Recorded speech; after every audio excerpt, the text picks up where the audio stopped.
سلام به شما عزیزان، من کشیشبانی هستم. شما را به کلاس سوم تعلیماتی کتاب مقدس خوش آمد میگم.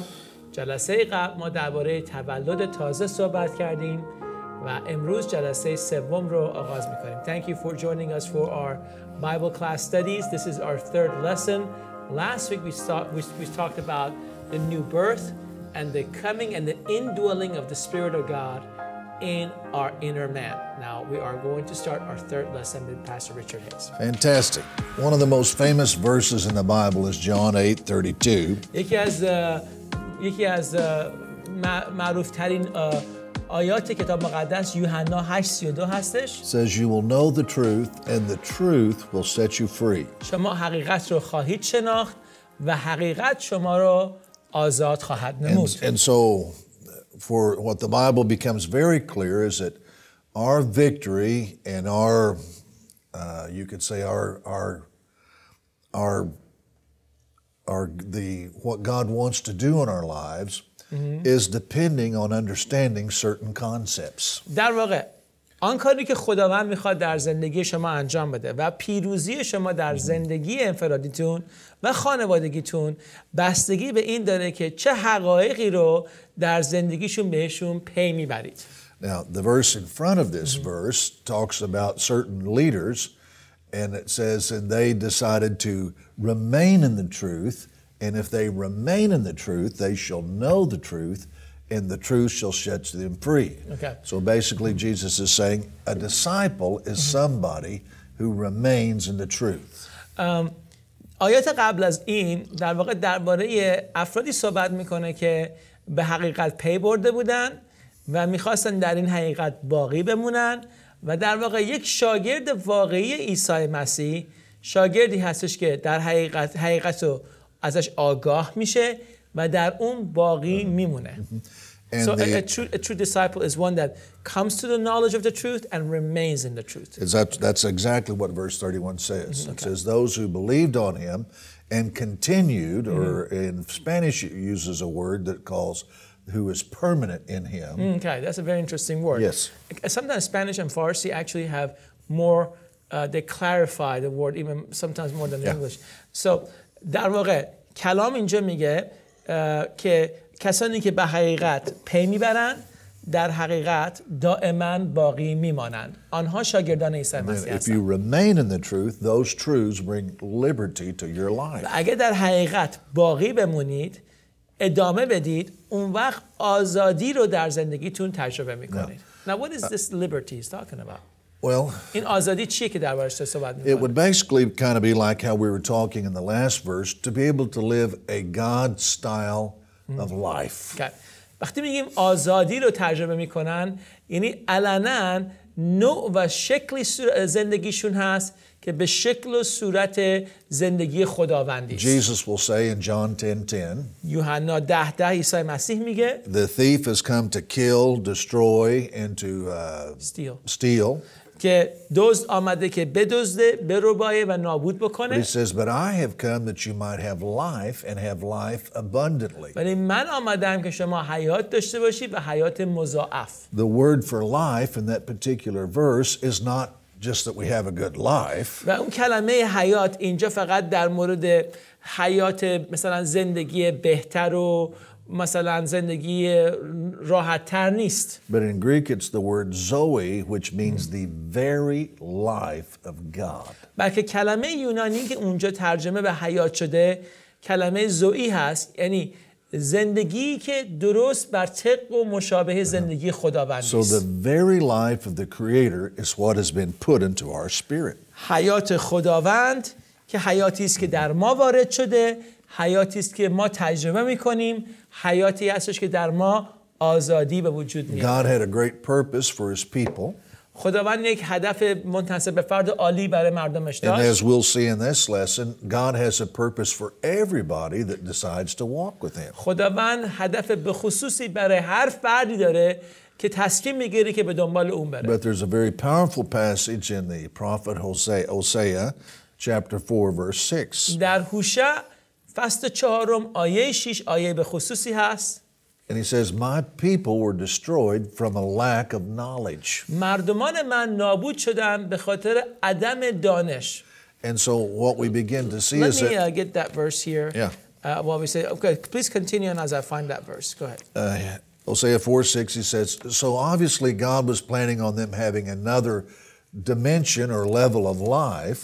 در واقع از هوشع می‌بینیم که خداوند می‌خواست که مردمان او آگاه باشن از یک بعد یا از یک حقایق و دانشی که ماورای دانش جسمانیشون بود. But because they lacked understanding, they lacked knowledge. به خاطر اینکه آگاهی کامل نداشتن، عدم دانش از حکمت و کلام خداوند نداشتند. They were not able to experience the level of life that God truly desired for them to have, and actually to the contrary, they were destroyed because they did their lack of understanding. به جای اینکه زندگی مضاعف رو تجربه بکنن، علنا نابودی رو تجربه کردن. I'm going to read the verse in Farsi in exactly. بذارید آیه رو از کتاب مقدس بخونیم. هوشع 4:6 میگه قوم من از عدم معرفت هلاک شدن. چون که تو معرفت را ترک ننمودی، من نیز تو را ترک ننمودم. بنابراین میگه عدم معرفت یعنی عدم دانش از حکمت خداوند. Now this is a very powerful verse. این یک آیه بسیار قوی هستش. Because they did not include the kind of understanding that God wanted them to have, they lost their purpose, they lost their destiny. چون معرفت رو درک نکردن، بنابراین اهداف رو نگرفتن از خدا و در واقع به خاطر اینکه اهداف خودشون در خداوند پیدا نکردن، بی هدف موندن، یعنی نابود شدن. And so what a terrible thing to lose your purpose, to lose your destiny. چه چیز واقعا فاجعه انگیزی که ما در واقع اهداف زندگیمون از دست بدیم.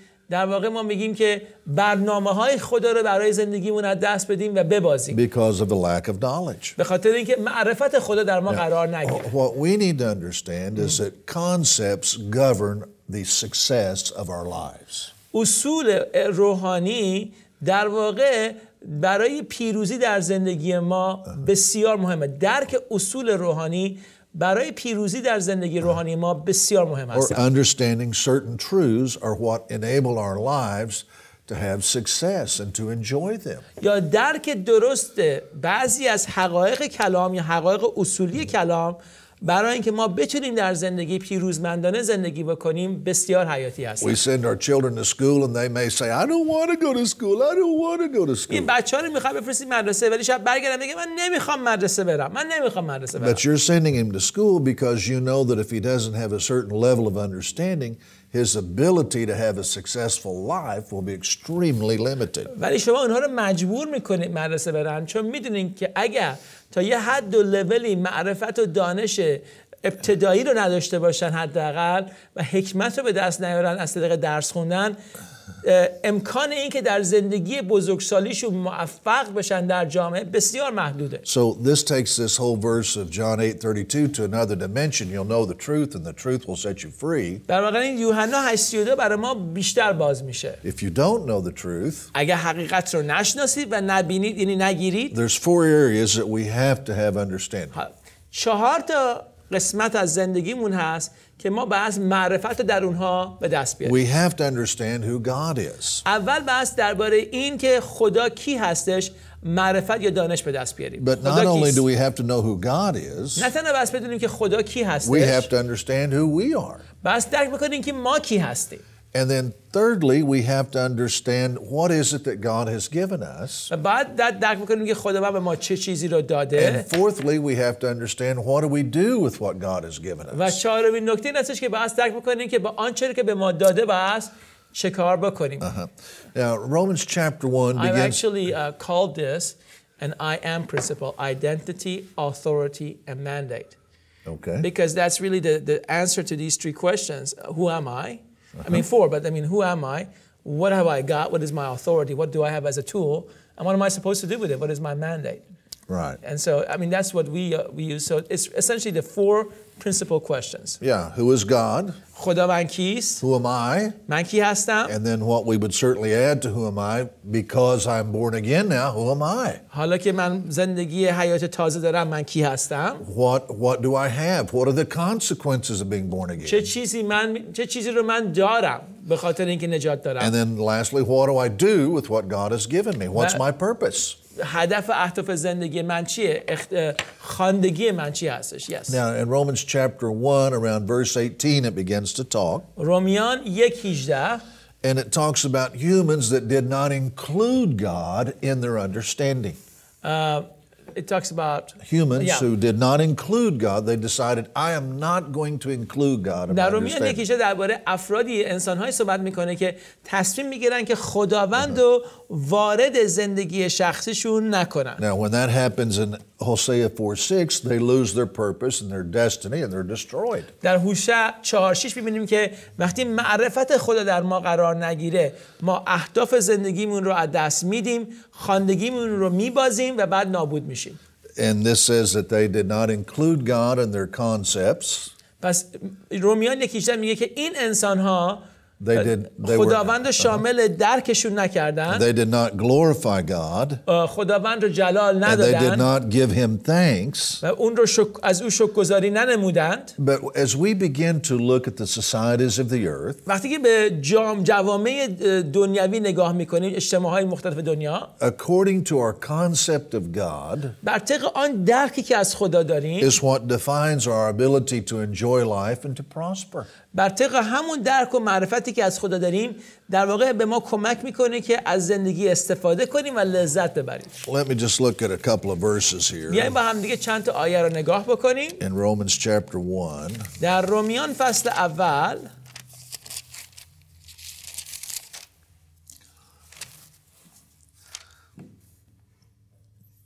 verse 20, it says, Verse since the 28. creation of the world, his invisible attributes are clearly seen and understood by the things that are made. بنابراین آیه 20 میگه زیرا که چیزهای نادیده او یعنی قوت سرمدی و الوهیتش از حین آفرینش عالم به وسیله کارهای او فهمیده و دیده می شود تا ایشان را عذری نباشد. Verse 22, they professed to be wise, but they were fools. فصل آیه 22 و میگه ادعای حکمت میکردن و احمق گردیدند. And they changed the glory of the incorruptible God into an image of man or birds or four-footed animals or creeping things. و جلال خدای غیر فانی را به شبیه صورت انسانی فانی و طیور و بهایم و حشرات تبدیل نمودند. If we go to the remote areas of the world, اگه به چند تا از نقاط بسیار دور افتاده دنیا where بریم their concepts of God are very limited, که درک و معرفت و شناخت خداوند بسیار where they محدوده، might have an idol of an animal or might have an idol of something, که در اونجا شاید مثلا بت‌هایی داشته باشن از حیوانات یا از یه موجوداتی که به عنوان خداوند از اونها پیروی what we میکنن، find are very undeveloped societies. میبینیم که اینها اجتماعهای بسیار پیش پا افتاده و ابتدایی هستند They can't prosper. و به طور کلی این اجتماعها برکت رو تجربه نمیکنن. They don't even have a simple understanding of health. حتی یه درک ساده ای از سلامتی بدن و جسم ندارن. They can barely eat.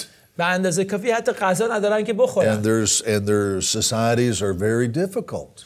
و جوامع بسیار سختی که توش زندگی And so میکنن. what we begin to understand آنچه که درک میکنیم is that according to our concepts of God, that is what defines our ability to develop and to prosper. پس چیزی که میدونیم که وقتی معرفت ما از خداوند و شناخت ما از خداوند بیشتر و بیشتر میشه، به همون قدر به همون اندازه و حجم ما میتونیم در برکات خداوند سهیم بشیم. The closer we are to a biblical understanding of who God is, هر چقدر نزدیکتر میشیم به معرفت کلامی شناخت خدا، that is what begins to release in an unchained way the ability to, our concepts is what define our ability to develop and to prosper.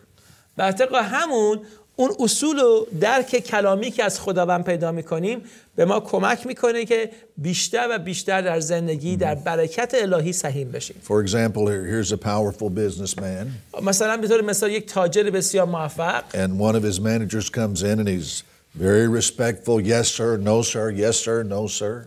یکی از مدیر عاملایی که برای اون صاحب کار میکنه که بسیار مرد چیزی متینی هستش میگه بله سرور، بله. به مدیر عاملش جواب مثبت همیشه میگه بله هر کاری که شما میخواید من انجام میدم. Very respectful and somewhat fearful. با احترام به رئیسش برمیگرده میگه بله رئیس هر کاری که بگید روی چشم. My boss is a very powerful man. I have to have these kind of attitudes. بعد وقتی ازش میپرسید چرا میگه رئیس من مرد بسیار قدرتمندی هستش، من باید چنین تفکری نسبت به او داشته But باشم. somebody else walks into the room while the man is standing with his boss. و یه نفر دیگه میاد تو اتاق وقتی که این مدیر عامل در کنار رئیسش در یه اتاق هستند. Throws himself down on the couch. بعد همینطوری اون شخص جدید خودشو میندازه رو مبل. Puts his feet on the furniture. بعد میاد پاشو میذاره روی میز. Sits up, takes a bunch of the candy. بعد با یه مشتش یه مقدار شکلات برمی‌داره میخوره. How's it going? بعد میاره به رئیس کار میگه چیکار میکنی؟ Well, what's the difference? فرقش چیه؟ One is an employee. یکی برای اون شخص کار میکنه. And the other is his son. دومی پسرشه. The son enters with a whole different concept. دومی که پسرشه درک کاملا جدایی داره از رئیس کار. On what is possible in the relationship. چون درکی که داره کاملا متفاوته که چه نوع رابطه‌ای امکان پذیره با رئیس اون کار چون پدرش. And what is possible because of the relationship. و چه چیزی امکان پذیره به خاطر این رابطه منحصر به فردی که با پدرش داره. He knows who his father is and enjoys him. میدونه باباش کی هستش و از اون رابطه لذت میبره. And enjoys the benefits of being a son. و از بودن پسر رئیس کار منفعت هایی که براش هست داره استفاده میکنه. Richard, that is so important. Yes. That is such a simple but powerful concept. You got two people coming in and their behavior is completely different, but the person is still the same, but the behaviors are completely different based on relationships. Exactly. And can I just say relationships, or is there another key word? Is it because of relationship or also because of what else? Well, relationship and understanding of the relationship and the consequences of the relationship. So let me explain that a little bit. Yeah. عزیزان ببینید چقدر مهمه. دو نفر هستن، یک رئیس کار هست، یکی براش کار میکنه، کارمندشه، میاد تو اتاق و با احترام و عزت و احترام و با ترس و یه مقدار شاید واهمه حتی وارد اتاق بشه، میگه بله رئیس کار، بله شما رئیس هستی، هر کاری که بگین روی چشم انجام میدم. نمیاد پاشه بندازه رو مبل، نمیاد بشینه راحت حرف بزنه، میاد اونجا وامیسته، همیشه منتظر هستش که رئیس کار چی میگه و چی نمیگه. ولی یه نفر دیگه هم میاد تو اون اتاق، میاد رو مبل میشینه، پاشه میندازه رو مبل، راحت میشینه، میگه لم میده، میگه حالت چطوره رئیس کار، حالت چطوره بابا، چون پسرشه و چون پسر هستش دیدش از این رابطه‌ای که با اون مرد داره کاملا فرق میکنه و چون میدونه کی هستش نتیجتاً آزادی و راحتی رو تجربه میکنه که دیگری تجربه نمیکنه.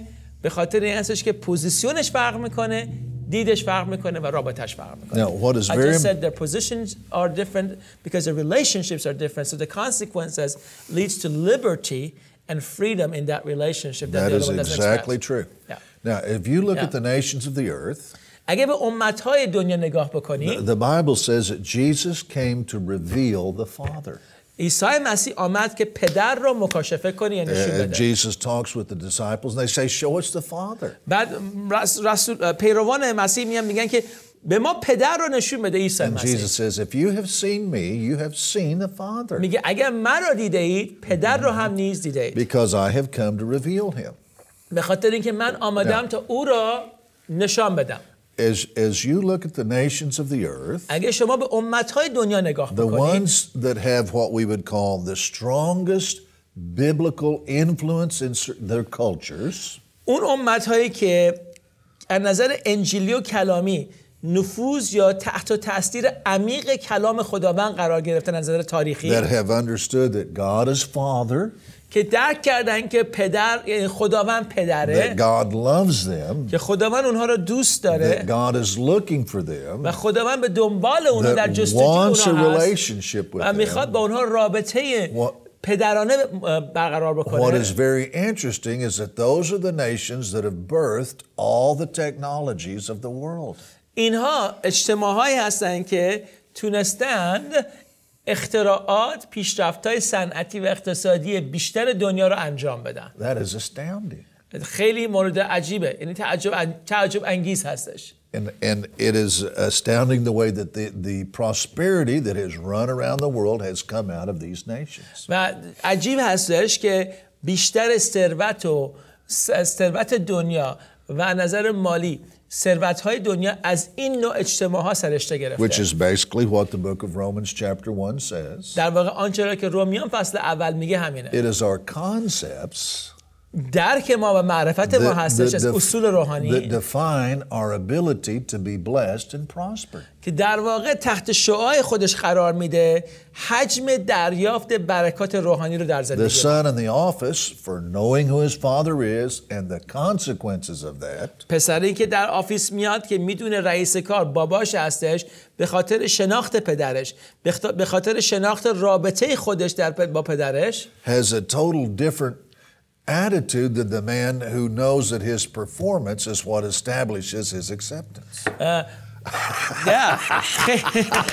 خیلی فرق میکنه با شخصی که فکر میکنه که برکتی که میگیره محدود هستش به حجم کار و رفتار خودش. پس یک پسر میاد و برکتش رو در رابطهش میبینه، دیگری میاد و برکت و حجم برکت خودش رو محدود به انجام اعمال خودش میبینه. The son knows that he's a son and he's an heir. Or he could say, پسر میاد میدونه که پسره و وارث هستش. he could say, everything my dad has is coming to me. میگه هر چی که تو این کمپانی هست مال منه. Which is exactly what Jesus که said. دقیقاً همون حرفیه که عیسی مسیح میگه. Everything that the Father has, آنچه که پدر داره he's given it to me, به من داده and است I'm giving it to you. و من به تو میدم. Now, that becomes what distinguishes این نکته حساسی هستش که در واقع منحصر به فرده، how we or the truth will set you free. که در واقع منحصر به فرد به این حقیقته، یعنی در واقع این معرفتی هست که اگه ما درک بکنیم ما رو آزاد میکنه. John chapter 1 verse 12. یوحنا 1:12 It says, to those who received him, میگه به آنهایی که او را قبول he کردند gave the power قدرت داد or the یا ability توانایی داد to become the very sons of God. تا علنا فرزندان خدا گردند. They were not born by the will of man. اونها بر طبق اراده انسان متولد They نشده were بودند، born by the will of God. بر طبق اراده خود خدا تولد یافتند. So what we want to really see in this lesson پس در این کلاس امروز میخوایم اینو ببینیم، is that the things that we believe آنچه را که ما درک میکنیم become the things that define our own future. در واقع آنچه را که ما باور داریم و درک میکنیم آینده ما را شکل میدن. Jesus, it says in John 4:24 در یوحنا 4:24 عیسی that مسیح God is a میگه spirit. میگه خداوند روح است. We've already talked in our last lesson how that the Spirit of God comes in me, ما در کلاس دوم شرح دادیم که چگونه روح خدا وارد ما and میشه this has given me the ability to be a son. که به من توانایی میده که من فرزند خدا نامیده It has بشم، caused me to be born again, که من تولد تازه رو تجربه but کنم. it has literally, just like the verse we read, those who receive them, it has given me the power, the ability to be a very son of God. که در واقع این توانایی رو به من داده که علنا فرزند خدا بشم و این فرزندی رو تجربه کنم. Now, what I want us to really understand here is that God wants the relationship. میخوام اینو نکته رو خیلی روش تذکر کنیم. خداوند واقعا این رابطه رو میخواد. When that son comes into the office full of confidence, the father is pleased. وقتی اون جوان میاد وارد اتاق میشه با اعتماد نفسی که در فرزندی خودش نسبت به پدرش داره، پدر رو خوشنود میکنه. Now we look in Psalm 139, در مزامیر 139 and starting with verse 15, در آیه 139 آیه 15 And it basically says that before I was ever born, قبل از اینکه من به دنیا بیام God had looked on me in my mother's womb. It was 139:15 or 139:15, 16 through 17. بله 139 15 16 میگه استخوان‌هایم از تو پنهان نبود وقتی که در نهان ساخته می‌شدم و در اسفل زمین نقشه بندی می‌گشتم. Before I was ever born, God saw me in my mother's womb. قبل از اینکه در رحم مادرم به دنیا بیام خداوند من رو در اون رحم مادرم دید. در ابتدا دید. And when he saw who I was, وقتی میدونست که دید که من کی when he هستم، saw what my abilities were, میدونست که توانایی من چگونه it است. says he wrote what my days could and should be. اون وقت روزهای زندگی من که ساخته میشد، میگه در روزهایی که ساخته میشد وقتی که یکی از آنها وجود نداشت، Before any of these days ever existed. قبل از اینکه هیچ کدوم از این روزها وجود نداشت. These are the same concepts we find in Romans 8:29. در همین اصولی هستش که در رومیان 8:29 میبینیم. That says before I was ever born, قبل از اینکه به دنیا بیام God foreknew me. خداوند من رو میشناخت. He visited my mother. در واقع خداوند من رو در رحم مادرم دید. And the way it says it here in the Hebrew, آنچه که در زبان عبری میبینیم، it says the way I was woven together in the middle. آنچه که در رحم مادرم بافته شدم. And we know that the DNA is literally woven together. و ما میدونیم که دی ان ای انسان در واقع مثل یه تنابی که به هم دیگه بافته میشه. So God looks at me and foreknows me or knows me before I'm ever born. خداوند من رو میبینه، با من آشنا هستش قبل از اینکه به دنیا بیام. Then when he sees me before I'm ever born, وقتی که من رو میبینه قبل از اینکه به دنیا he بیام، writes a destiny for me. برای من اراده و آینده به خصوصی رو تعیین From میکنه. what I see in you, آنچه که در تو میبینم، you can have, this would be a fantastic destiny for you. بر طبق آنچه که میبینم این باید آینده بسیار منحصر به فرد و عالی برای And تو this باشه. destiny is formed because of what I have seen in you. و این آینده رو تعیین کردم به خاطر آنچه که در تو میبینم، حتی به دنیا But نیامده. God does not obligate me to live this destiny. ولی خداوند من و شما رو مجبور نمیکنه که این آینده رو زندگی بکنیم. Then the third word that it و says, کلمه سومی که میگه، hey, هی I'd like to call you. میگه میخوام صدات I بکنم. have a great destiny for you. آینده به خصوصی برات But دارم. I can't obligate you to live this ولی destiny. نمیتونم مجبورت بکنم که این آینده رو زندگی But I am بکنی. offering you a destiny. ولی میخوام یه چیزی رو بهت ارائه بدم. Now, say la. صلاح یعنی سکوت. Pause and think on that. و روی این فکر بکن. یه آینده به خصوص منحصر به فردی رو برات دارم. دعوتت میکنم که این رو تجربه کنی. حالا روش فکر کن. Wow, amazing. So we're talking about, God essentially establishing some truths in our life. The more we come to the knowledge of those truths, we can participate then in His destiny. In our Exactly. Destiny. Okay. از آن حکمت و معرفت خداوند در کلامش گذاشته شده. هر چقدر بیشتر معرفت خداوند در ما شکل بگیره، حقیقتی که در ما شکل میگیره، هم به ما آزادی میده که تجربه بهتر و عمیق‌تری رو از خداوند داشته باشیم و بعد ما رو آزاد میکنه که اراده خداوند رو در زندگیمون به دست بیاریم و اون رو تجربه بکنیم. تا هفته آینده کلاس 4 از شما خداحافظی میکنیم.